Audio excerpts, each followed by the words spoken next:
சிறுகடிக்க ஆசை சரியில்லை. அடுத்த வர எபிசோடில் நம்ம மனோஜோட வீட்டுக்கு மனோஜை தேடிக்கிட்டு சில பேருங்க வராங்க. முத்து அண்ணாமலைலாம் இருந்துட்டு, யார் நீங்கள், யாரை பார்க்கணும் அப்படின்னு சொல்லிட்டு கேட்கவும், வணக்கம், முதல்ல நான் உட்காரலாமா அப்படின்னு சொல்லிட்டு அந்த இடத்துல போயிட்டு உட்காந்துக்கிறாங்க. நீங்கள் யாரை பார்க்கணும் சொல்லவே மாட்டேங்கிறீங்க, சொல்லுங்கள் சார் அப்படின்னு சொல்லிட்டு முத்து அண்ணாமலை எல்லாரும் கேட்டுக்கிட்டு இருக்காங்க. அதுக்கு அடுத்ததாக மனோஜும் ரோகிணியும் வீட்டுக்கு வராங்க. மனோஜ் அவரை பார்த்தோன்னே பயங்கரமாக ஷாக் ஆகுறாங்க. என்ன சார் வீட்டுக்கெல்லாம் திடீர்னு அப்படின்னு சொல்லிட்டு கேட்கவும், பிஸ்னஸ் டெவலப்மெண்ட்டுக்காக எங்கிட்ட 30 லட்ச ரூபாய் கடன் வாங்கினையே, அதை நீ எப்போ திருப்பி கொடுக்க போகிற அப்படின்னு சொல்லிட்டு கேட்கவும், சார் கொஞ்சம் டைம் கொடுங்க சார், நான் கொடுத்துட்றேன் அப்படின்னு சொல்லிட்டு மனோஜ் டைம் கேட்குறாங்க.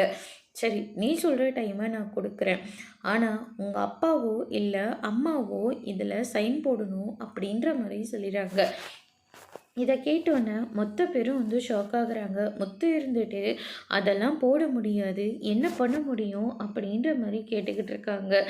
முத்து, நீ அமைதியாக இருப்பா, நான் பார்த்துக்கிறேன் அப்படின்னு சொல்லிட்டு அண்ணாமலை அவங்க சொன்ன மாதிரியே கையெழுத்து போட்டு கொடுத்துட்றாங்க.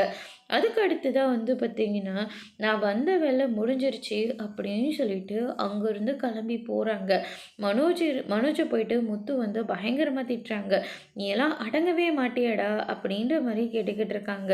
போதும், என்னால் யாரும் எந்த கஷ்டமும் பட தேவையில்லை, எனக்கு சேர வேண்டிய சொத்தை பிரித்து கொடுத்துருங்க, நான் கடனை அடைச்சிக்கிறேன் அப்படின்ற மாதிரி மனோஜ் சொல்கிறாங்க. அதோடு இன்னைக்கான பிரம முடிச்சிருக்காங்க.